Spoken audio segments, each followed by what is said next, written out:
and we're so grateful that you guys can join us on this day today that we're talking about girls' education and how we can be safeguarding and protecting girls during this time of the pandemic. And we have our guests from Starfish International. They will be sharing their knowledge with us, and we'll be having a conversation. Basically, it's a dialogue. And for now, I'll just leave it to the ladies of Starfish, Mam Yasin and her team, and they'll just do a brief introduction before we get into the conversation. Thank you, guys. It's over to you. Hello, everyone. My name is Mam Yasin Sar. I'm the co-founder of Starfish International. And beside me is Fatuwai Jaite. She is the development director at Starfish.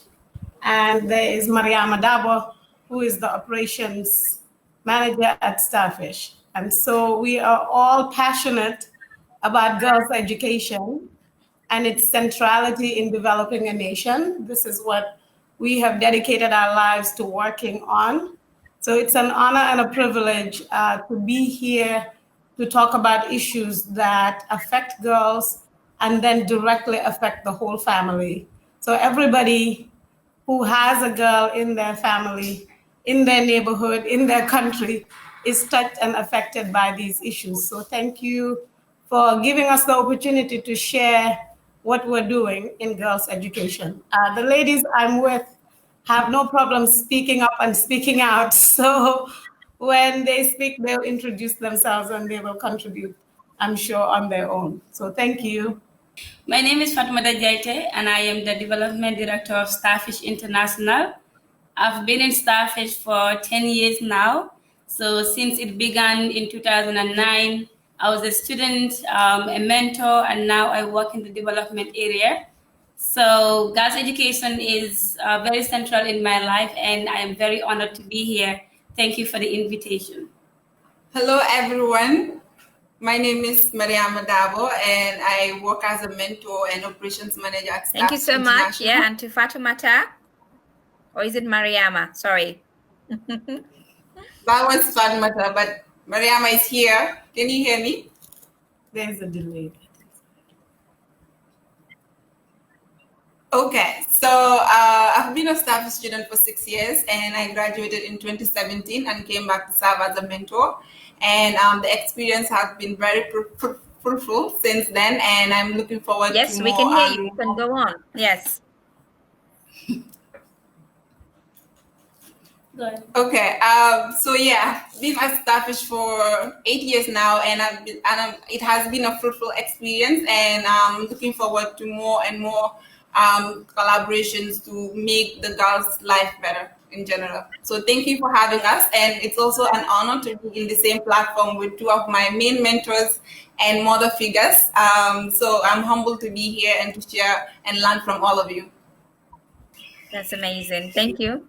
Thank you so much for the introduction. And if I can just introduce myself, I'm Aneta, a co-founder for Sponsor a Gambian Girl, which is an initiative that finds sponsorship for girls and to support them in school, because we believe that education is the only tool for girls so they can live a successful life for all girls. So that's what we are doing here at Sponsor a Gambian Girl. We advocate, we campaign, and we support girls in education in different ways as well.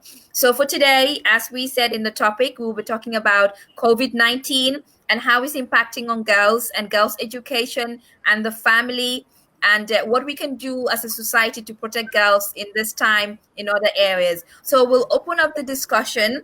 And if you can kindly just give from your brief experience since this pandemic started, how has it impacted your work and how has it impacted on girls' education? If you can just share on that for now, on brief. Yeah. Yes, sir. So I'm going to go. Basically at Starfish, so for us, the center is not just a place where we have classrooms, but it is also a home for tens of girls. Since we started Starfish, about 700 girls have gone through this program. And our hope is that they don't just come and see this place as a learning institute, but they're also able to find mentors. They're able to find a safe space where they can share. And so when the pandemic started, I can say it was really not easy for us because we had to send back our kids, some of us call them our babies, back into their homes. And so they also stopped going to school as well, which for most of them, education, I can say, is the way out. Education is what most of them spend their time doing. And so for that not to be available anymore has been hard for a lot of them. And I know this because I'm able to talk to them every day and to just check in with them. So it's not been easy overall for them to not have a source where they can continue learning, for them to not have mentors physically be in their lives, for them to be able to come to centers that are invested in their growth. I'm thinking, if our girls are going through this, then you can imagine those of them that are just going to the regular schools and don't even have these resources, these safe centers, and these mentors who can check in with them. So basically, it's generally impacted all our lives, not just even the girls, but for me as a mentor, because I can only call myself a mentor because I have these students. I have someone to mentor. And so it's not been easy, but nonetheless, we've continued what we are doing in various ways, and I'm sure we will share those ways as well. That's amazing. Thank you. Okay, so like Fatma said, it has not been easy because most of these students are used to be on the campus from Monday to Saturday. So now that there's the pandemic, they're forced to go home, to basically stay at home that they're not very used to. So at Starfish, instead of complaining, we like to correspond. So we came up with ideas that can help us to be in touch with our girls, even though they're staying at home. So we started WhatsApp groups. We've started something we call the Youth Power Squad. So we divided our students into groups, and the girls are divided into different groups, and each mentor is responsible for about 10 to 12 students, and every day we check on them and we make sure they're doing well and they're staying home and staying safe, and setting up hand washing stations to help themselves prevent themselves from the virus. And the WhatsApp groups are also for online classes, so we help them with online study classes so that they don't get to miss out with whatever educational lessons that they were having in school or at Starfish. And we also have club activities with them. So at Starfish, we have a lot of clubs that continue to help the students when it comes to their public speaking skills and when it comes to their general well-being as well. So we have clubs like Music and Dance, Book and Poetry Club, Magazine and Journalism Club, and the students are still able to attend these clubs through our online forums and WhatsApp groups. For the COVID-19.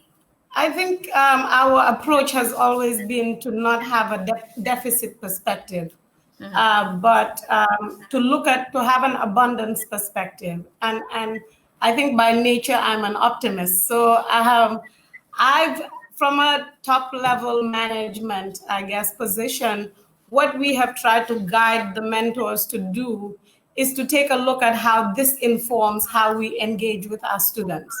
So what kind of skills does it allow us to develop, and does it allow them to develop? So for example, going online completely and not having in-person classes, what does that mean in the way that we begin to communicate with parents?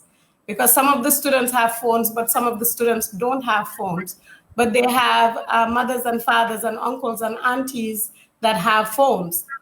And so how do we negotiate time for them to use their parents' phones to have these classes? And secondly, how do we enrich our conversations about being online, the dangers of being online and the advantages of being online? What does that look like for a young person? What does that look like to be preyed upon? And what does it look like to protect yourself? And also, how does that enable the communication between the child and the parent as well? How does it impact research now that they're getting more familiar with classes online? And then what other conversations are we having with the parents in terms of, okay, the girl is spending more time at home now than before, whereas before they would have study classes and school and so on. So what are the spaces in the home, for example, where you can watch out for the girl? When you tell them to go and sweep their uncle's room or something, Can you ask the uncle to leave the room while they sweep the room? And so on. So just ensuring the girls' safety. And then when it comes to the girls themselves, this is an opportunity for them to showcase why it is important for them to have been building all the skills we had tried to give them. So if you were doing a small business to help yourself with your school fees, now that you are at home, what can you do to generate funding? So if you're a clean girl and you like to make sausage rolls, how are you going to then leverage that to the people that trust you and your cleanliness to say, I can make some sausage rolls and you can order from me and you can place orders and come and get food that is safe, for example. Or if you're very good with technology and you're home all the time now, how can you help people with that and make it a small business for yourself? And then since our policy is that service is the solution, we want these girls to parlay what they're learning right now, not when they finish school or when they finish university, but right now to making their communities better. So if you have learned about COVID and how to protect yourself, how do you become an example within your home and your neighborhood? How do you set up a hand washing station? And how do you use the local languages to translate what you have learned in English, for example, to protect the people around you? So from that level, then we can look at it and say, what do we not have? Or we can look at it and say, my goodness, we have all of these girls that we have been working with throughout the years. Now it's time to deploy them within their communities and really explore the spaces where they can make a huge difference. Repeat the question just in the line. Is your question, have mothers come with concerns about their girls during this period or in general? Is that the question? During this period, that is specific to this period that we are facing. Specific to this period. So I'll answer first, but I'm sure they'll have things to add to it. So when we started the work, even before COVID, we realized that you can't just educate a girl outside of the family. It has to be a partnership, right? So girls' education without boys, girls' education without mothers, girls' education without fathers and brothers and sisters doesn't work. But we also realized that given the interactions between the mothers and the daughters, if the mother's well-being is not assured, the girl's well-being is not assured. So if you're a mother and you're stressed out and you're in a bad mood and you are just feeling overwhelmed, it's probably the girl that you interact with the most. So some of your troubles will inadvertently, unintentionally fall on them. So given that context, we had to start a mothers group. So one of the programs at Starfish is a mothers group where we get the mothers together and we just talk about what's happening in the family, what's stressing you out. We have a time for them to just laugh and hang out, have snacks, and talk about what's going on in their lives. And we feel like if they're relieved, then the girls are more relieved. So that communication for us between the program and the mothers has always been ongoing. In this particular time, yes, mothers will complain about, again, the lure of being online. Like my daughter is spending too much time on the phone, or my daughter is spending too much time watching TV. Okay. Or sometimes the girl would say, I'm spending too much time doing chores. I am exhausted by the end of the day. And so to negotiate that, what we have tried to do is have really interesting classes. So we provide classes for all the subjects in the school: mathematics, English, technical drawing, social studies, science, all of that. And then we also provide additional classes. And so those additional classes, for example, on meditation and well-being, on poetry, on music and dance, as has been already mentioned, on writing. We structure those in terms of competitions among the students and among the Youth Power Squad so that we occupy their time. And as we occupy their time, then we have to every week or every other week check in with the parents to say, okay, these are the things that we've instituted. how is it helping your daughter? So we are constantly, I guess COVID-19 wouldn't be new in terms of complaints, because we are always open to the parental concerns, because that is what actually helps us refine our work. But then in these times, I think the particular concentration of it would be on how much TV maybe, or how many distractions, and how much work there is in the home to do, and trying to balance that with your studies, even though you're not in school. I'm sure I'm missing something, so please jump in there. Yeah. Yes, please go on. Yes, please go on. Yes.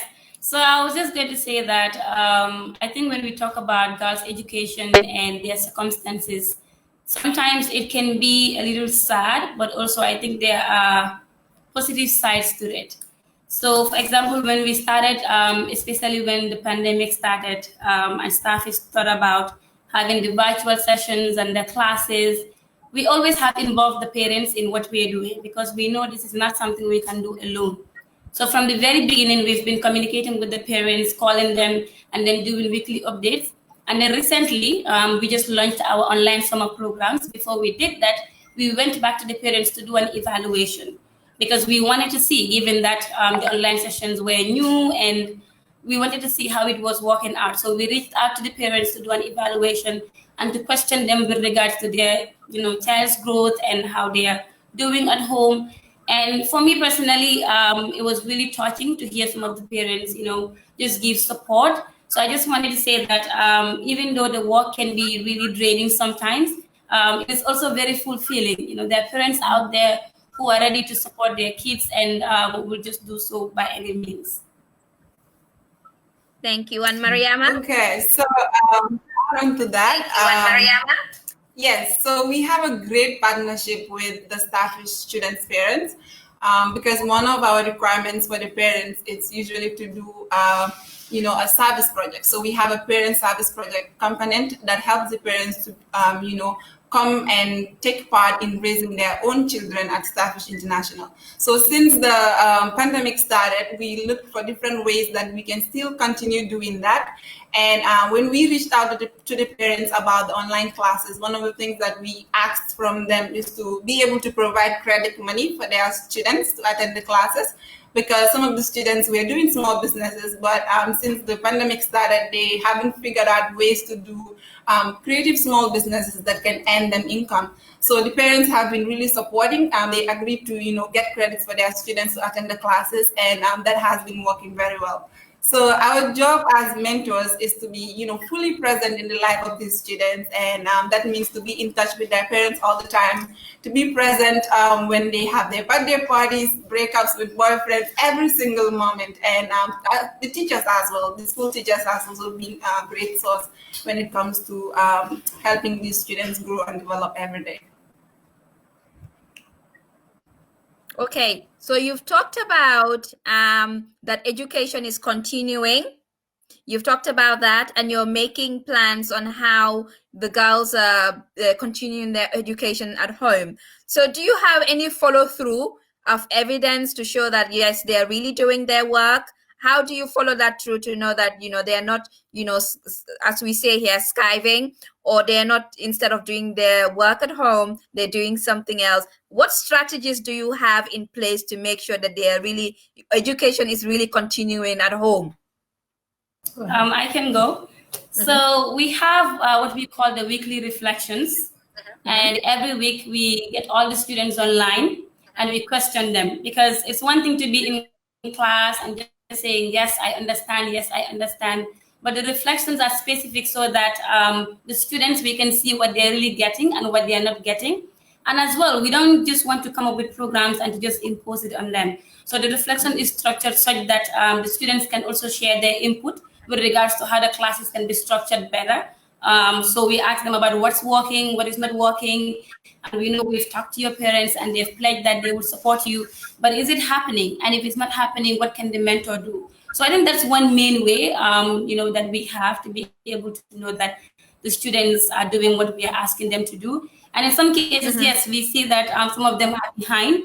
And that is why the individual mentor's role comes in. So you get back to your student that is in your youth power squad, you call them and you talk to them individually, because sometimes you can address people in groups, but to also see how you can deal with the student individually might be better. So we have those approaches as well. Mariama, do you want to add anything? Yeah. So recently we also did an evaluation form, and we asked some specific questions like how are the classes going, what are some lessons you would like to have, or what is working and what is not working, just to for them to reflect on how the classes are going and how we can continue to help them with the classes. So, and also being online, like Antiasa said, has advantages and disadvantages. And for our students, we once talked about online harassment and online, things, disadvantages of being online. And we talked about that on our radio show. We usually have weekly radio shows on Paradise FM, and we shared that recording with them. And we even had a conversation about, things that they should be doing online, what is important for them at this moment, what should they be focusing on when it comes to their education. And like Fatwa said, I think the other mentors have also been doing their work, especially when their class is happening and you realize that a student is updating their WhatsApp status instead of attending classes. The mentors will bring that to the students' attention and tell them to attend class instead of doing that. But yeah, it has not been easy, but our students are very noble human beings, and we hope with all the educations we are providing them, they will be able to follow through and stay through the education. So let me just say that I don't know if you know that my background is in education. And one of the complaints that people sometimes levy about Starfish is that it's so hard, that we expect the students to do service projects, we expect them to start their own small business, we expect extracurricular activities, and we expect them to do their lessons. And so, and my answer to that is always, if we want to compete at the levels, if we want to improve at the levels that we need to change the country and to develop it, it's not going to be an easy thing. And for something to be fun does not mean that it's going to be easy. And so I, as an educator, I'm in every one of the single classes. So I'm seeing classes happen. And then we also have a teacher support page. So as the class is going on and I'm observing the different classes, I'm also giving feedback in the teacher support. And they also take tests. They take tests. So if you were not paying attention at the end of the week, we will catch that. And one of my favorite stories is, at Starfish, we always say there are no excuses. If you have a reason for something, there are enough mentors around to help you work through that. But as far as excuses and giving up, that's not an option. So one time, a student during the online classes wrote that they did not have a pen and a paper to show their work because their mother is an oyster farmer, and so they were at Lamin Lodge harvesting oysters. And the mentor, I watched as the mentor wrote back and said, go to the sand. This is mathematics. So go to the sandbank, take a stick, write on the sandbank, show me your lesson, take a picture of it, and send it to me.